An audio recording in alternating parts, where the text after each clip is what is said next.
आज हमनी के एगो गाना रिलीज भइल बा जौना गाना के नाम है हैंडसम हीरो।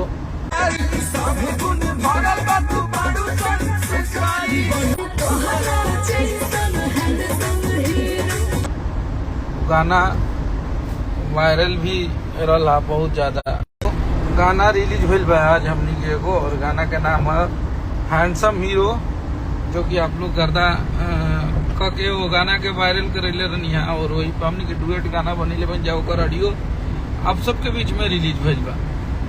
और 1-2 दिन 3 दिन के अंदर आप लोग के बहुत जबरदस्त और बहुत तगड़ा वीडियो एक देखे के मिली, एकदम जबरदस्त। बस आप सब ऐसे और सब लोग रील बनाइए, रील बनाइए इस गाने पे, और हमें भैया चलिए, आप लोग का प्यार है। 100 million, 500 million, 2 million, 5 million, 10 million, ये सब आप लोग का प्यार है।